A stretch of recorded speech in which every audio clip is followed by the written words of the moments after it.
Hey guys, we're about a month away from the launch of the Fujifilm X-T4. It's due to come out around February 26th or 28th. Originally, they had it targeted at the beginning of this month, but now they're talking about, towards the end of the month, 26th, 28th. With that, I've been thinking a lot about this camera, watching the rumor sites, and I put a list together of what features I think that the X-T4 will have. Yes, some of them are wishful thinking. Yes, I know I'm trying to build a perfect camera, but I really think Fujifilm is going to step up to the competition and really surpass a lot of people's expectations. Now, this is coming from a guy that passed on the X-T3. There was a lot of things I was hoping that would happen on the X-T3 that didn't, with IBIS and a high dynamic range. A lot of the things that really held me back, I think we're going to get this time. Really, I know we're going to get most of those things from some of the rumors that I've been watching as of lately. But let's go through this list. Again, not everything comes from the Fuji rumor site, but a lot of my items do. Let's get into it. High resolution touch flippy screen with a screen like the Panasonic SH1, or I'm sorry, the S1H. Now, we're going to get a flippy screen. I'm probably 95, 98% sure we're going to get a flippy screen. But how will it work? Will it be a traditional like a Canon, straight flip out, tilt it? Or will it be a hybrid like the Panasonic SH1? Now, I think it'll be like the SH1, but hopefully it'll be even improved. Some of the negatives to the screen like the S1H is that when you use it like a Fujifilm X-T2 or 3, you don't have the ability to flip it downward. So if you have your camera above your head, you can't tilt it down. You can use it for low shots if you're on the ground and you can tilt it out and up, but you can't reverse and tilt it down. So that is a negative. The other negative is the size. It adds quite a bit of thickness to that mechanism because you not only have the screen, you have a mechanism behind it. I don't know what Fujifilm's going to do. I know they're not going to try to build this camera massive because it is a crop APS-C size camera. The rumor is it's going to add a little bit of size to it, but they can't get crazy on the size. So I don't really know. I think it'll flip out, but I don't think they're going to lose the photographers in mind. Fujifilm has always been a photographer's camera at heart, and with melding both the XT series and the XH series, because I really think that's going to happen with the XT4. I don't think they're going to come out with an XH line. But if they do that, they really have to still keep in mind photographers love the XT series, and it's what really has, really been the mainstay of the camera customer base. But now they're really trying to grab both the photographers and the videographers. We've seen with the XT3, it was just crazy good on video, and it sold like hotcakes, not because of the photography side of it, because of the video. So I think Fuji wants to really keep their photography market happy, but also grow in the video side of things. So I know we're going to get a screen. I don't think Fuji is going to let down the photographers. I think it'll be a little bit bigger. That may be that third inch that they're talking about being thicker in size. Maybe it's coming from the screen. I mean, we hear about the IBIS. The IBIS is making it bigger, but it could be because of the screen. And me, for one, I want my cake and eat it too, and I really hope we have a hybrid type of screen. I think the resolution will be phenomenal. The touch interface is going to be great to get into menus and to focus. So I think we're going to be really in a great spot as far as a high resolution flippy screen that isn't just for video people or selfies. I think it's going to be a great screen. IBIS, it's got to have it. Especially being in a APS-C crop size camera, it has to have it for not only the low light photography people that don't want to drag around a tripod like me, but also the handhelds. People doing the video work. Again, they're trying to get both categories of people using this camera, video and photographers, and you're not going to walk around with IBIS, but what IBIS does give you is when you're holding it, it does steady your shot a little bit. One of the things I don't have on here, I say IBIS, but I really think and really really believe they will come out with a digital IS. So in DIS, I guess DIS, but digital image stabilization. I think it'll be a combination of both. I think that they're going to blow folks away. They're gonna, and we've seen it in the recent release of the 200 series. What was it, the XT200?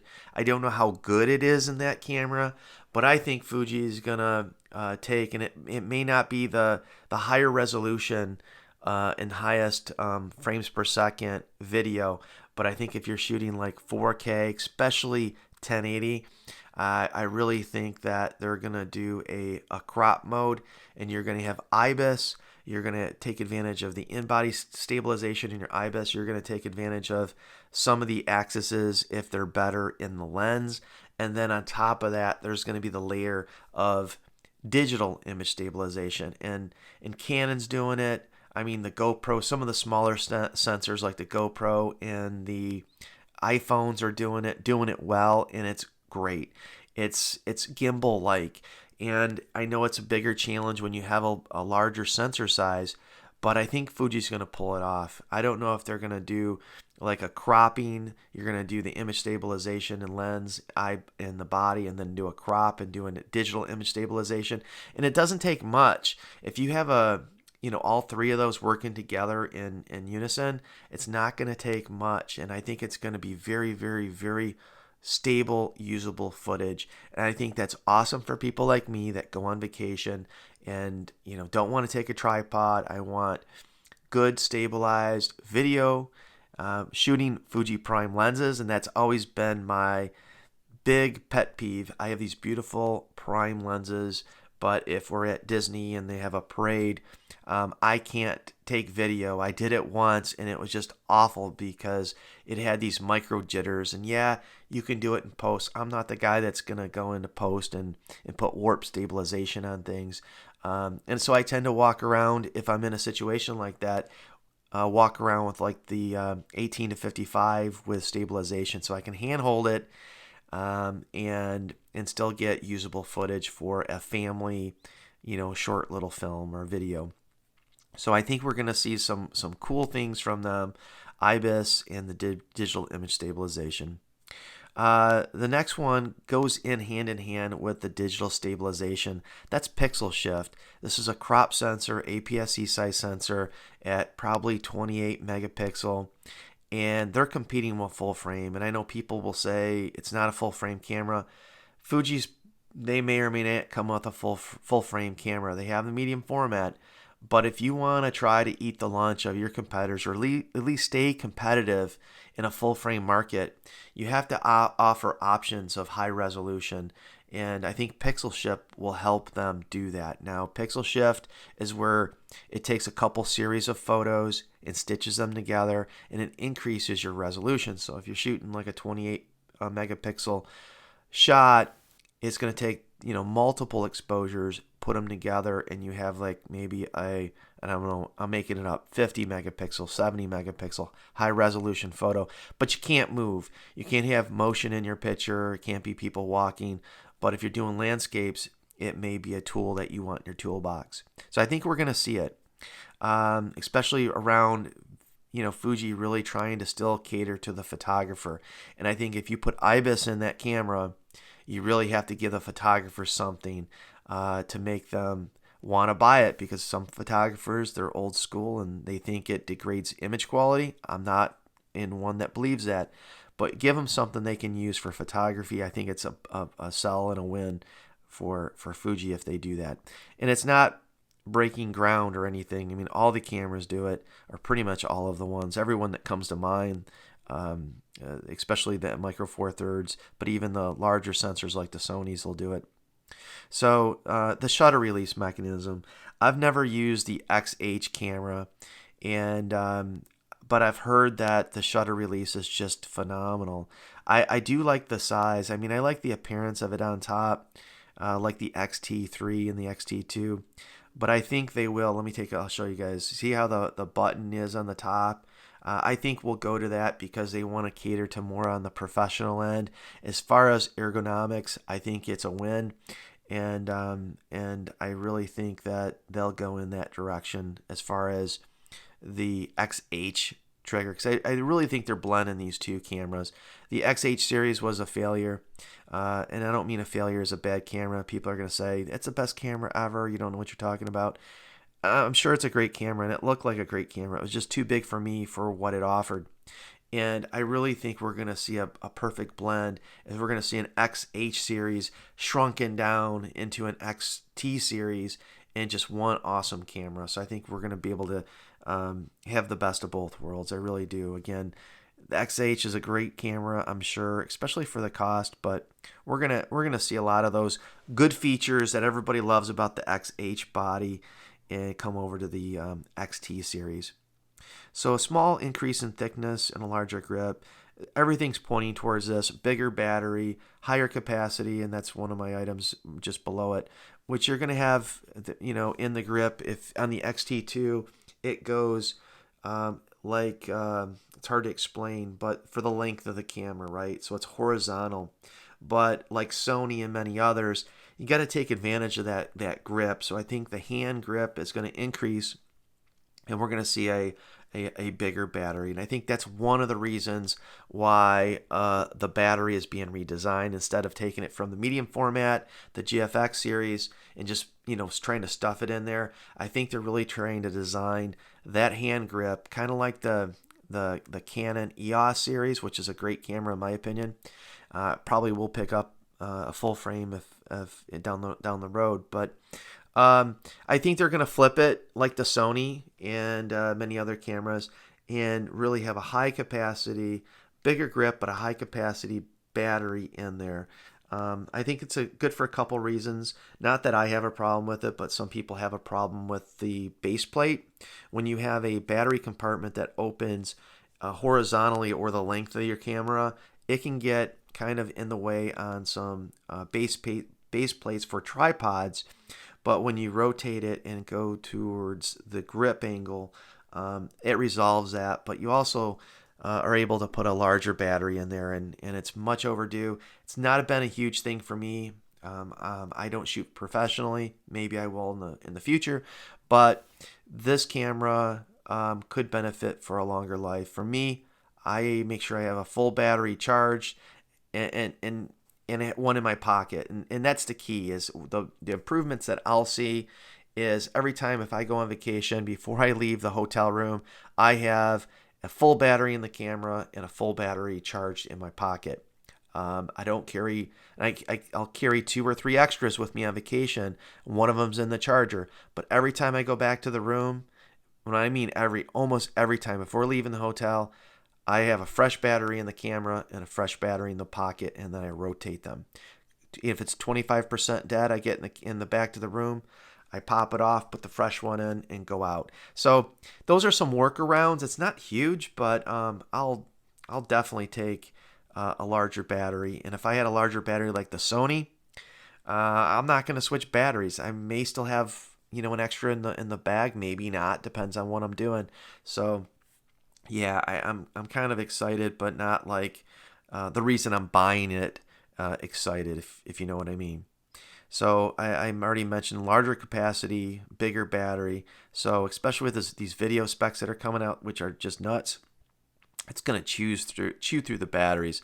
Then you add IBIS and everything else. You got I know it's going to be bigger, but I hope it's going to be really big and really high in capacity, or it's just going to be everybody's biggest complaint. So in camera HDR photos, and this is the one thing that been driving me nuts about Fuji, is I shoot JPEG. I love JPEGs. That's one of the biggest reasons I still shoot Fuji. I love the camera. I love the controls on it, but I also love the out of the camera JPEGs. I think it'll still keep the feature from the XT3, which you can do the bracketing of the film simulations, and I wish I had that in the XT2.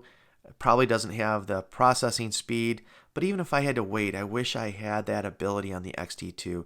People talk about the firmware releases, how Fuji's really good.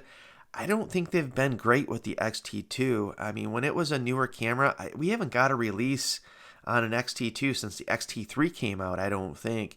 And there's a couple things that I was hoping to see with the firmware upgrade. One was the file size, the splitting of the files in video. That's a pain in the ass. They fixed that in the XT3. We never got it in the XT2. And there's a couple other things that with the film simulation bracketing, I keep on chalking no firmware upgrade.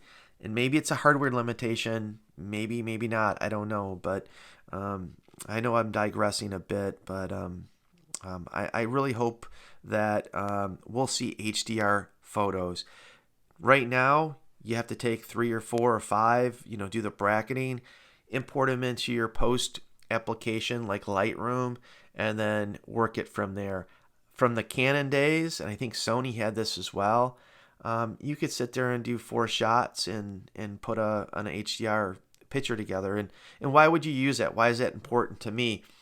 And for me, it's when we go on family vacations. We're in a hotel room or somewhere that I want to capture, or a house rental, and I want to capture the interior, and the windows are blown out as far as highlights goes, and it's dark inside. When I had the HDR in my Canon cameras, and I believe Sony worked this way too, I can't remember if Sony had it or not, but you could take a bracket of 5 pictures, and it really gives you a decent shot that you don't have to work it in post, because I'm not selling this condo, I'm not selling this house rental, right? I'm just kind of capturing that moment of where we stayed, and I don't care if it's perfect in post-processing.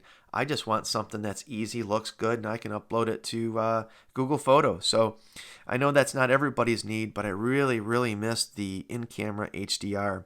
So next on my list is similar megapixel. I think it'll be similar megapixel around the 28 ish range, but I think we're going to get a new sensor. I don't hear anybody talking about this, so this one's probably going to be wrong. I'm not saying I'm above these rumor sites. They get a lot of good information, and nobody's been talking about a new sensor or anything like that. But with the XT3, at least I was expecting some high dynamic range. It's something that Fuji's been falling behind on. It could really benefit from 1-2 stops of increased high dynamic range. XT2, XT3, not horrible, not bad, but it's really starting to fall behind the competitors. It's been behind Sony for many years. Sony's kind of out there, right? They're a leading horse out of the gate, and they're like 5 horse lengths ahead of everybody else in high dynamic range. Others are starting to catch up, but I don't know if Fuji's even really putting that much into it. Yeah, they have the medium format cameras that have awesome high dynamic range because the sensors are ginormous, but if you're trying to compete in that market, and some people say they're not competing in that market, but they are. They are competing with full frames, and there is no camera, in my opinion, in the class of the XT series. Sony's got a couple. Some people say it's the 6600. To me, it's not. It's not in comparison. It's comparable in price and features, but the camera, the usability, and where that camera quality and positions, and I just don't think it's in that. It's more in the A7 series and the ESR series. They're always trying to compete above their class, and people want to give them slack. Now, if this camera comes in at $1,000, I'll give them slack. But I don't think, and that's another line item, I don't think Fuji's going to do that. I think they're going to put all their cards on the table and come out with a camera that's priced competitively to some of the full frames. I think this camera will be about $1,800 to $2,000 at launch, and in order to do that, you have to offer some really good features that people want, and they want to choose your APS-C camera over a good full frame. Now, a couple years ago, there was full frame cameras out there, not many at all. They were priced very high, and some of the lower price ones didn't have a lot of good features and performance. 2020 is a different story. A lot of good cameras. The Canon's got some really good ones out there. Nikon, I'm sure I don't like the Nikon very much, but for my own personal opinion. But again, they have a competitor in Nikon. But also, the biggest one is the Sony. Sony, the A7 III, or I'm sorry, yeah, the A7 III, and now the A7 IV that's due to drop out soon.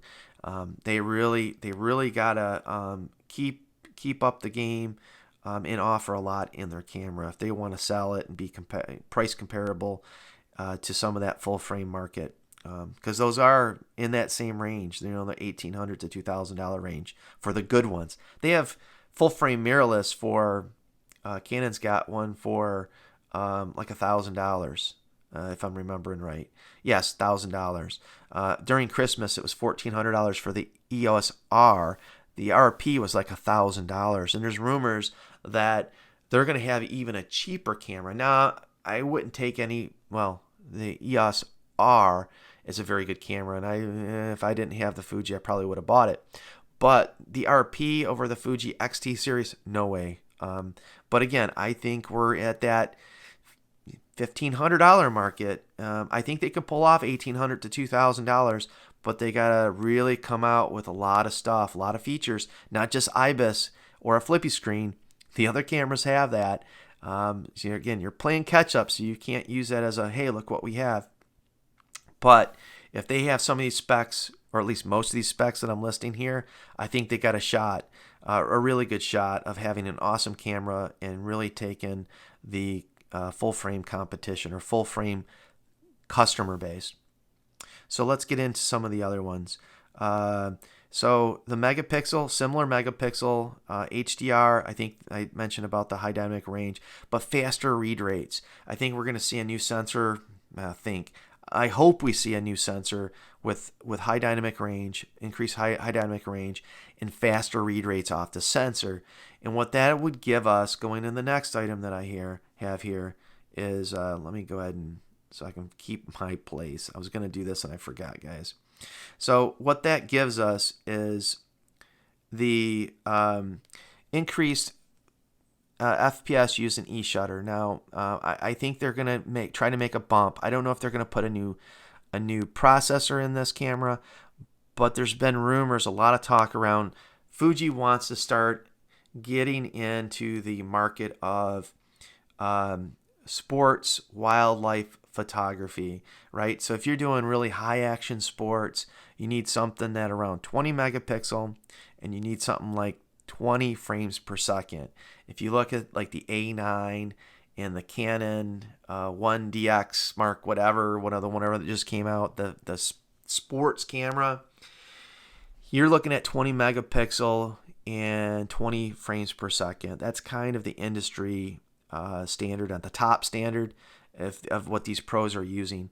Now, if you want to get into that market, and there's some rumors that there's a lens that are going to come up with this camera, you got to have that. So I don't know if it's an increase of processing speed, and I don't know who's making these processors for the Fuji, but if you look at the XT3, they have a good supplier, and if they have that high tech, maybe they have even an increased sensor that could have the capability of the higher frame rate. And I think this is going to be a crop like they did in the XT3, but it's like a 12 megapixel crop with the 20 frames per second, right? Which isn't good enough. I'm doing this off of memory, so it's something like a 12 megapixel crop, which is cool because you can still see the outer ranges, so you know if something's coming into frame. I think it's going to be like a 20 megapixel, 18 to 20 megapixel crop, but at a 20 frames per second, similar to the A9 and the 1DX. It's not going to be a shutter. It's going to be a sensor read. In order to have that sensor read, you need a high sensor, a fast read off of that sensor. And it's going to take a new sensor, in my opinion, but it's something I think we may see. We'll find out. Again, this is one of just my items that I just been hearing what people are talking about, and I come up with something that I feel that's a possibility. It's not a high probability, but it's a possibility. Next is 4K HDR, 24 frames or probably 30 frames per second. Now, going back to my HDR, I think with the processing speeds that they're using off of these cameras in the Fujifilm cameras in the XT3, I think it's capable of doing HDR where you're getting a little bit higher dynamic range. A lot of the companies are going to that, cell phones and everything else, even GoPros, they're going to the HDR. So I think it's something they're gonna try pulling off. 6K, we keep on hearing 6K. I think it will have 6K. Again, the processors are there. The sensors more than enough. I think it's what 20 megapixel. I think is what 6K is, and so they definitely have the megapixel. If you have the processing speed, we know Fuji has a capability. I don't see that being outside of the realm. I don't think it'll be 6K 60. I think it'll be 6K 24 and 30. That's what my opinion is. And then I think it's going to be degraded autofocus. I don't think as crazy as the processors is for Fuji and how they're increasing on their face detect and their autofocus. When you go into 6K, I think we'll have a crop, and I think we'll have some degraded autofocus. I don't think it'll be as good. You'll probably have autofocus, but it probably will be degraded. Again, that's just my guess. I hope it's great. I hope it's 6K 60 with awesome autofocus, but I think that's what we'll get as a 6K with a crop, 2430 with some degraded autofocus. Smooth out exposure change in video. So there's a lot of people have been complaining about this for a very, very long time. So when your camera is in, I don't know if it's an auto ISO or auto aperture, where when it goes to step up and down in exposures, you can see it. It's definitely noticeable, and it's very like jerky. I think they're going to smooth that out because again, they're really trying to fix what people have been complaining in their prior releases, and this one's been out there for a while. They can do it, and I think we'll see it. So CFast slot and the 1SD. This goes back to the high quality video and the high frames per second. If you're shooting crazy bursts, you got to get those off of the camera onto the storage media. So I think we're going to see one CFast slot and one SD UHS 2 slot.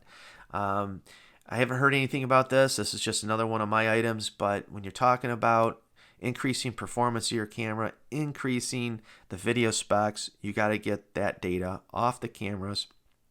And the SD cards, UHS 2s, they launched both of those. I think the XT1, I think it had one UHS card slot. I could be wrong, but I know for sure the XT2 had two UHS 2s, as did the XT3.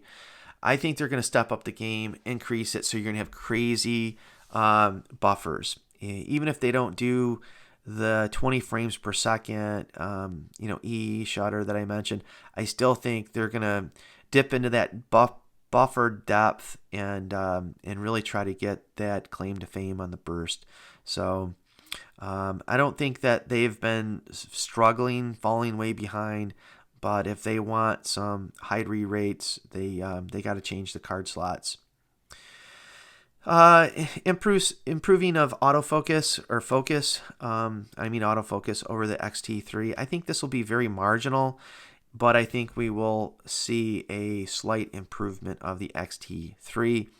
And what makes me think of that, Fuji's continuously working on autofocus improvements. We've seen this recent firmware update with the XT3 that's supposed to give you better autofocus.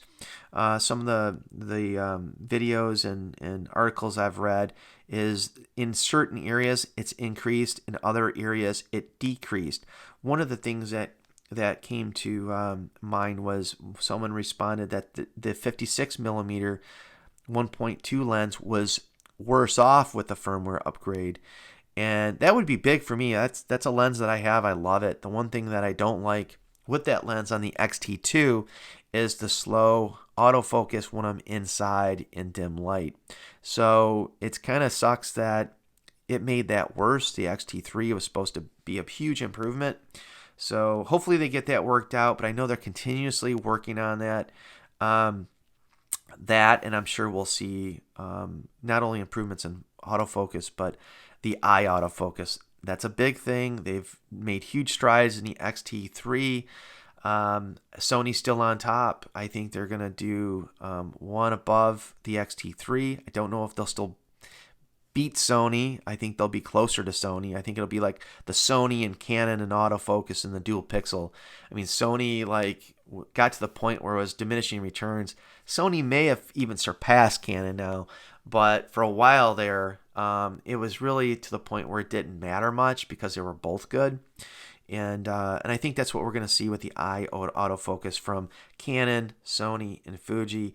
I think Sony will reign king for a while longer, but I don't think it's going to matter soon. I think they're all going to be really, really good, or they kind of are now, but I think Canon and Fuji are going to tweak that to the point where it's not really going to be a factor. I do hope that on the eye autofocus, one thing that I really, really liked about my Sony a6300 was I could set a button. So if I wanted a traditional autofocus spot, I did. I set a traditional autofocus point reference.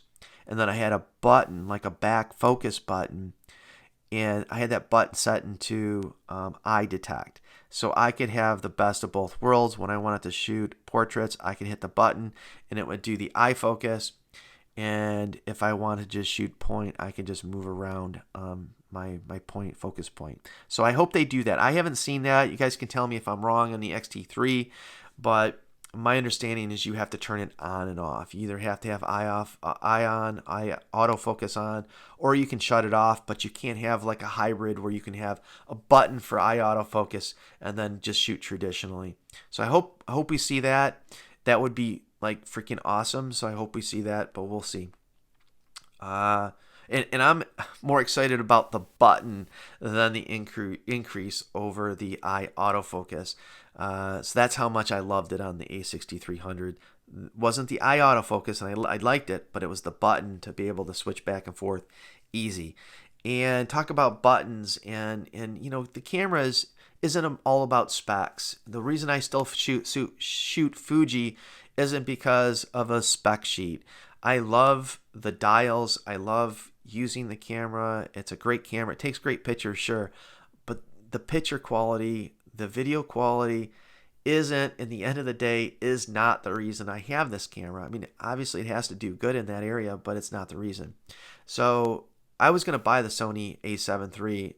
I wasn't going to sell my Fuji. I went and looked at it, and when it first came out, played with it at the camera store, I just didn't have that same feeling towards that camera. I wanted to buy it. I wanted to like it. I wanted to love it. In the end of the day, I handed it back to the salesman and said, thank you very much. I'll think about it. And I went home and played around with my Fuji camera on my XT2 some more, and I realized I was getting caught up in the specs and full frame and this and that. And I love my camera so much that I was going to buy it, the a7 III, in addition to my Fuji XT2. So I started thinking afterwards, I'm like, well, I still like the XT2 better. I like the controls. I like this. I like that better. And if I'm going to choose my Fuji camera to use because I like it better, why the hell am I buying the Sony a7 III? So I never went back and bought it. So I'm not doing this video to say, oh, the Sony sucks. The Sony's a great camera. When I say close, I went there to buy it. I came home without it.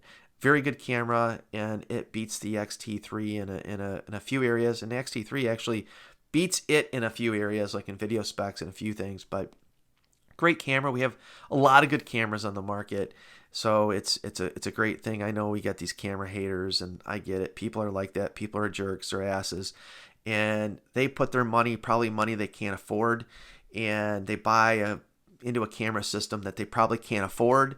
And when something comes out or people say they like a camera better, they flame them. Like, I'm digressing a bit, but if you like your camera, that's great. Don't tell everybody and piss on what they have. I think we are fortunate to have a lot of awesome cameras.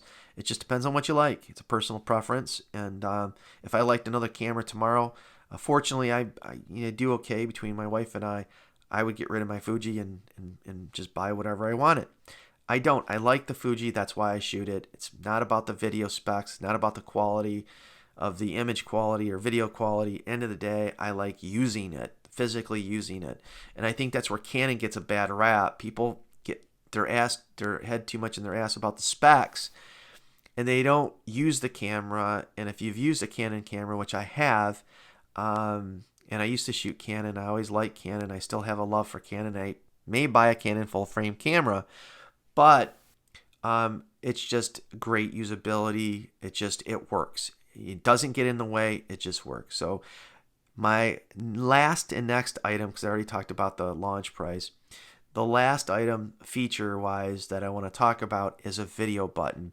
Now, when I had my Sony a6300, I loved being able to set my video modes like 1 and 2 if I wanted to shoot 120 for slow-mo or whatever. I can gear it up 60 frames per second, auto, or not 60 frames per second, but the shutter speed and auto ISO.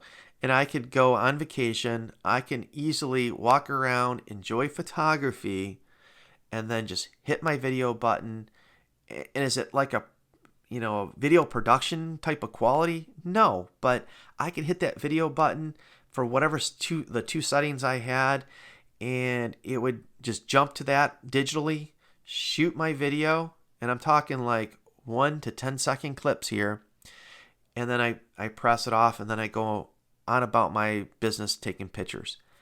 And with Fuji, it's like 10 times worse, because with Fuji, I have all these beautiful manual dials that I just said I love so much. And every time I want to shoot video, I have to either dial everything in for automatic, so it does the auto exposures, and set my shutter speed. Because when I'm shooting in manual most often, or I might be doing like a shutter priority, but most of the time I'm shooting in manual. And I might be shooting, for example, a low shutter speed or a very high shutter speed, depending on if I'm in daylight or inside. Same thing with my ISO and the aperture. I got my settings all to where I kind of want my photos to be and my exposures in that realm.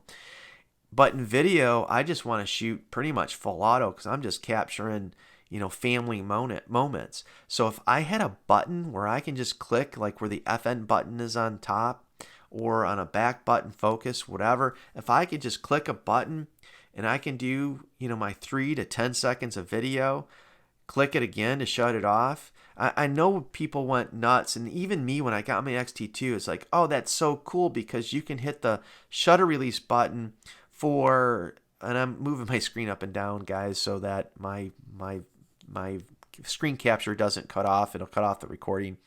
But they were saying, yeah, for the shutter button, it's awesome. And it's awesome if you're using the camera for a video shoot. If you're doing some video work, it's great. But for me, I don't. If you're a hybrid shooter, you got to have that video button because it's too much going back and forth. So much that I almost thought about buying another camera and taking it on vacation with me, like a GoPro or something to do video with, and just use my Fuji camera for photography. That's how much of a pain in the ass for me it is switching back and forth. So please have a video button. I know that the XT200, it does have a video button. I don't know how it works, but I do see that red dot signifying it's a video button. So that's it, guys. That's a big long list. This recording's going on. I don't even know the time. I didn't set the time, but it's been going on for a while. A lot of it's me ranting, talking about what I want. Some of it may be a pipe dream, but I really think Fuji's gonna surprise us. And I know they let us down, and they let me down, I should say, on the XT3. A lot of people love that camera. It's a great camera. If I didn't have a Fuji, I would have bought that camera, but it wasn't a huge deal for me to upgrade from the XT2. That's why I didn't go to the XT3. I think it's going to be different. Yeah, it's jumping a generation, so I am going to have a big leap from my XT2.